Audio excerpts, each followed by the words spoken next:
What is going on, YouTube people? Deal Cards and Comics here today for another edition of the weekly sports card market update. Your one source for news, some charts and graphs, some nonsense, and everything in between. I am recording this mid-Saturday afternoon. I'm actually recording this during the Indians game. They are up 5-0 as we speak, so I don't know what happens in Ohtani's first playoff game later this evening. Before we dive too deep, shout out to channel sponsor and sponsor of the weekly sports card market update, ComC.com. They will be attending, much like myself, New York Comic-Con in a couple of weeks. That is fast approaching, and they will actually be set up there with a booth for in-person drop-off, if you so choose. Their graded auction event ends later tonight. So take a look at the auctions that they have running on eBay. I still have just a couple of cards left to be uploaded from my recent submission. I've actually already sold a decent chunk of those. Finally cracked 5K in sales over on comps. They actually blew past that number, almost up to 5,100 already, with all that stuff that I just recently sent in. So if you're not using ComC for your buying and selling needs, make sure you go check them out. Obviously, it was a very busy and chaotic week in the sports card world, mostly involving nonsense and shenanigans around people stealing stuff. We're not going to rehash all that. If you're curious about something, you could go back and check out the videos from earlier in the week. But basically, an Upper Deck employee was stealing a bunch of stuff. It appears some FedEx employees may have stolen a bunch of stuff. We had PSA crack down on the Luca that was allegedly cleaned. Sure looked like it was clean. The auto was practically wiped off, and they ended up decertifying that card. So kind of a crazy week in the old sports card hobby. But that's been the name of the game lately. Nonsense and drama. At least that's what filters to the top, because that's the world that we live in. We also had gem rate numbers and how the grading companies across the board had a pretty down month. Now, the key question there is that a telling figure, or is it just noise? Is it because there was less business days in September? Is it because of people going back to school? Is the grading dead? We don't know yet. We'll see how the rest of the year finishes out in regards to grading numbers and go from there. The one thing that I think we can take away from that is, boy, oh boy, Beckett, what the hell are you doing out there? So one of the things we did miss, speaking of grading, PSA rolled out new specials. They're all right. They're not fantastic. They're just fine. So maybe that tells you all you need to know about PSA's current state in regards to cards in the building. They must feel pretty comfortable with what they got. I know myself personally, I sent that PSA order in a couple of weeks ago. It took almost a full 2 weeks, real time, like 10, 12 business days for that order to get checked in. So if they got over a week's worth of packages sitting there waiting to get opened up, I guess they're not hurting for cards too bad, at least at the moment. But they did roll out some new specials. The nice thing about this is they are non-specific. Value bulk grading 1980 to present. It's just anything. $17 or $18 a card. 10 card minimum. $400 declared value, but it could be basketball, football, baseball, and everything in between, all thrown into one, just as long as it is sports cards. So I always like the broad-based ones because it makes it easier to get submissions together. I know I got a little screwed last month when I sent those cards in because I had some football and some TCG mixed in, and I had to send those on a separate order, unfortunately. Because of the way that the specials were stacked. Now, they also have a TCG special, $14 a card. Declared value, $150 or less on that is awful low, but only $14 a card on that. So I guess if you got some PC stuff you want to get done, have at it. They have a value XL special at $50 a card. I feel like they've been running something like this for the last few months now. An autograph special at $19 a card, and that looks like about it. So nothing super crazy, just kind of a generic $18 a card promo rate. Nothing super crazy. So I feel like we could always tell exactly what PSA's backlog's looking like based off their specials. Now, I will say, we'll put a little asterisk on this. All the grading companies, I shouldn't say all, PSA definitely is, and CGC's got something brewing as well for October 10th, or 10/10 day, as everyone's making a big deal about this. I don't know if they'll have specials or not, but it's probably at least worth keeping an eye on. So there might be some sort of pop-up specials coming up later this week. We'll have to see how that plays out, but this one not really moving the needle a ton for me there. Just a fun one to keep an eye on. This damaged Brock Purdy ends later today. I'll probably either tweet out or make a community post about it. Just curious to see what this ends at. This is the damaged one that, about a month or so ago went through all the rigmarole with the dealer selling it with a price sticker over it, has resurfaced. So I am kind of curious to see what this card ends at. And FYI, if you so choose to gamble and pull that slot machine / degen it up, Topps Chrome Logo Fractor is up for product drop on Fanatics. If I remember, I will link to this. It's a limit of, looks like 8 boxes. These are $110 a pop. These are basically Topps Chrome packs. And then you get the 2 exclusive Logo Fractor packs that go along with it. These used to be basically MLB store team exclusives, but they've broadened that out since. I've seen these are also hitting the Topps website as well. It's basically a glorified blast. You're basically paying $110 for a glorified blaster box, or mega box rather, not a blaster box. A mega box with the Logo Fractor cards. The Logo Fractor cards do look nice, but boy, oh boy, that's an expensive pill to swallow. If you're curious, they're going on eBay for about $135 to $140-ish, give or take. So not really a crazy amount of markup, especially when you factor in eBay fees on that. And also, there's about to be a whole influx of supply of these things. I don't know how big this drop is going to be between this and Topps also having them, but that additional supply coming to market is probably going to put some downward pressure on that as well. I'll probably enter in just to get a couple of these just for the hell of it, but I am not going to go absolutely crazy. I would rather rip, probably a jumbo box of Topps Update at 185 or whatever those are going to be than 2 boxes of this. Now, you do have a shot at MVP buyback on the 2 Topps Chrome packs, so that baked in a little bit, but the chances of pulling an MVP buyback are actually pretty tough. I opened up a lot of Topps Chrome from those NYCC exclusive boxes, or New York Fanatics Fest exclusive boxes rather. And I only have a couple of MVP buyback cards to use, so mileage may vary on those. Speaking of Topps drops, we also had the Ohtani 50/50 boxes go up earlier this week, and boy oh boy have those shot up. The print run on these is not light. We talked about these last week and we didn't have full details at time of recording. We have some more details now. I ended up ordering 2 boxes of this product. I believe 2 boxes, maybe 3. I think it was 2. I think I got 2 boxes of this. They were $240, give or take. They're reselling for $400 to $450 now all of a sudden. Originally, they weren't going for this high, and they've crept up. Now, these don't come out until Christmas, so keep that in mind. These do not ship until the end of December. So we got a ways to go on these things, basically almost a full 3 months.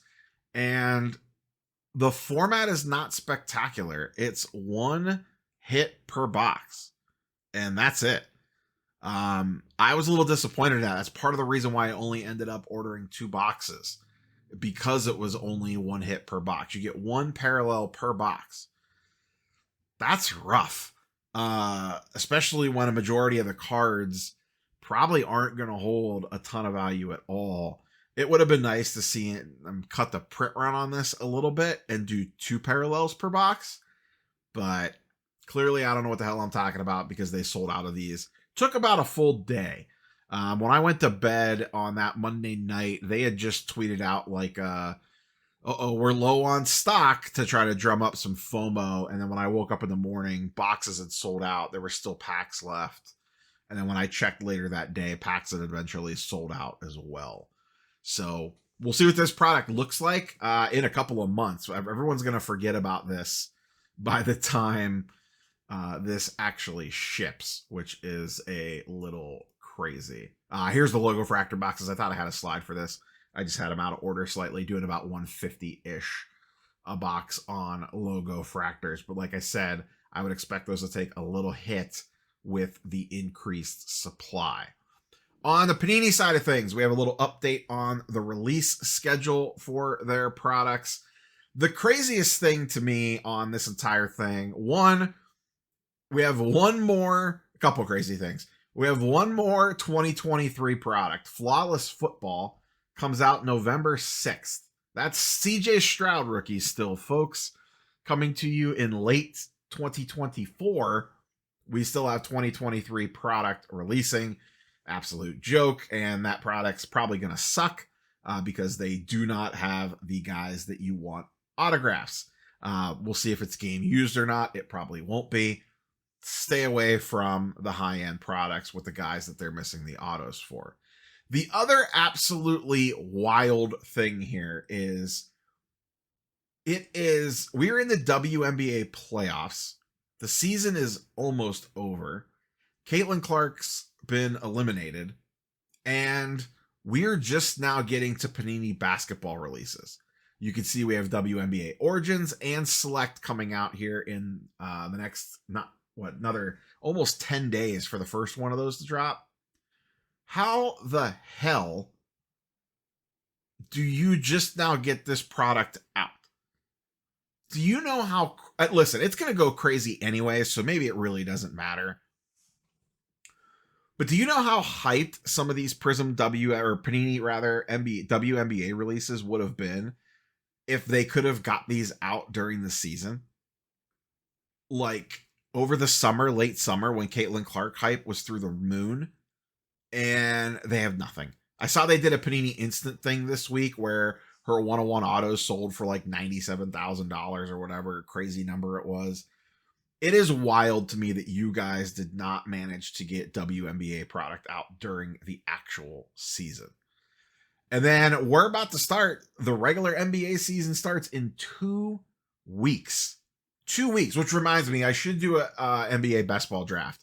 If there is interest in NBA best ball, let me know in the comments down below and I'll set one up. It'll just be $5 or $10. We'll probably just do 1 or 2 and see how it goes. But we're still finishing up 2023 basketball product. You could see on there 2023 National Treasures and 2023 1 and 1. Once again, steer clear of those products. Those are autograph-based products and they don't have Wemby autos. So what are you really doing? What are you chasing? A Wemby napkin patch that's from nothing? Like, don't go crazy for those high-end Panini releases from 2023 stuff. No Stroud, no Victor. And it's just, once again, it's crazy how far behind they are on stuff. Let's transition over to some charts and graphs using market movers. A link is in the description down below. You can get a free trial and 20% off for life if you decide to sign up and give it a whirl. First up, Pete Alonso. This was just curiosity on my part because he had that monster home run. Now that just happened right before, a day or two before I'm recording this, so it might not be reflected quite yet. No movement yet on his prices. I went back 180 days. I was just curious from the beginning of the season. Overall, he is down about 30% throughout the season. If I just kind of shorten this up to the last 30 or so, he is up slightly. So we'll see how the playoffs go for him. Speaking of playoffs, Tarek Skubal. My Cleveland Indians are going to have to deal with him on Monday. He got a nice bump up, mostly in just this past week. This is his 2020 first Bowman autos, the refractor and the base in PSA 10. And you could see throughout the season, basically just kind of stayed flat to ever so slightly crept up. And just in the last week, really jumped up big time with the playoff performances. Just absolutely to the moon, which means you should probably be selling if you have them. We'll see if what they could do against my hometown team. I actually thought Skubal was going to be pitching today, but it looks like he got pushed to Monday. And with it only being a 5-game series and then pitching every other day, or basically having an off day every other day, he's probably going to get to pitch twice. So I'm actually a little nervous about that one because he is pretty darn good, even though the Indians have hit him halfway decent this season. So we'll see. The full ALDS starts later today. We'll have a better feel next week when we look at these prices to see how much baseball stuff has moved due to playoff performances, if at all. If at all. Sometimes it can be a little bit of a trap thinking everything's going to go up during the playoffs. Let's talk a little football. First off, we're going to look at some 2018 guys. These guys often slip through the cracks when you just look at Prism Silvers, and the 2018 class is on fire this year. Only took 6 years for them all to get it together at the same time. Josh Allen, obviously having a really good season. PSA 10 Optic Hollow. Going back 60 days on this, so it takes us back to the beginning of August. Only up 4%, but just the fact that he's holding firm is pretty good. We have Lamar Jackson, PSA 10 Optic Hollow, staying flat as well. He is also off to a really good season. I guess they started a little bit slow, but it seems like they've kind of gotten things together behind King Henry. Sam Darnold and Baker Mayfield, the two probably biggest winners of the NFL season. Darnold PSA 10 Optic Hollow is up 70%. And Baker Optic Hollow, my God, do I miss you, Baker, up 113%. They're both sitting at $170. I'm actually surprised just in general that Darnold stuff is not up more. He's looked really good. And the Vikings have the weapons as well with Jefferson and Addison and Hawkinson coming back from IR, and Aaron Jones is a good running back, even though he's a little injury prone. That's a pretty good team, and he's playing really well.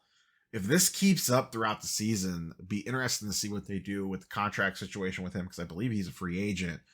And you have McCarthy down with the knee injury. Do you actually sign Darnold to a long-term deal? Do they just franchise him and keep him around for another year? Or how that ends up playing out. Long way to go, obviously, but so far, both Darnold and Baker are probably the two biggest winners of the season if you bought on a low in the offseason. Flipping Steve sold all his Darnolds already. He sold too early. A couple other guys getting bumps in the non-quarterback line of things, and one I'm actually surprised hasn't gotten a bigger bump. Derrick Henry, aforementioned, he's gotten a little bit of a bump up after the last week's big, huge performance of almost 200 yards. Jameson, he's up 30%. Jameson Williams up 100%. He's had some monster games with just huge plays after huge plays for the Lions. And then the one I'm surprised about, Nico Collins, only up 10%. Having a massive year so far. With CJ Stroud chucking on the ball. Obviously, they have a lot of weapons on that team, but Nico has been absolutely fantastic. If you drafted him in fantasy, you were having a marvelous start to your season. Let's finish up, take a peek at one thing over in the basketball world, and that is some Wembies. Just something I want to draw your attention to. Not that I feel like most of my audience probably isn't chasing this stuff, but just in case you are, little red flag on this one. His PSA 10 silver is sitting at about $850, let's call it. Raw That card goes for a little under $500. Let's call it $475. Keep the numbers semi-whole. So about double, give or take, on the raw compared to PSA 10. The refractor from Topps Chrome, the unlicensed refractor. Now keep in mind, very limited supply on this, and these are just starting to hit the market from PSA. A raw Topps Chrome refractor goes for $100, significantly less than the silver raw.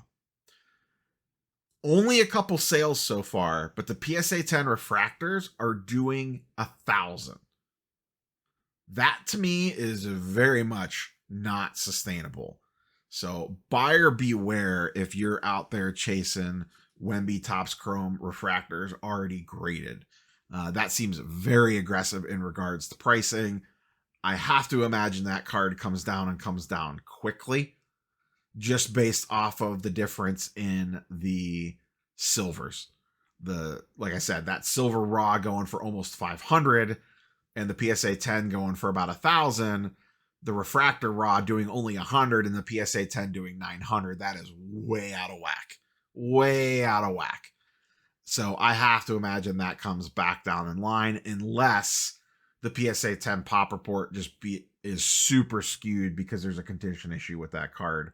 We see that happen sometimes. I don't think that's the case here. I think it's just a matter of not enough inventories hit the market yet. So the prices haven't really found themselves. So just be careful out there if you're chasing Wemby stuff before the season starts. Even I noticed his Topps auto, his base auto is down a little bit. It's sitting at, I thought I saw Buy It Now's raw sitting at $1,800. We'll have to see once we start getting more graded supply at the market. We're kind of not quite there yet. That is all I got for you boys and girls today. We'll keep this one a little bit on the shorter side so I can get back to the Indians game. We are a blank slate in regards to content upcoming for this week. I have one idea for a video bouncing around in my head that we might look at, but besides that, we'll see what pops up as the week goes on. Enjoy your Sunday football. We will catch you boys and girls on the next one. Peace.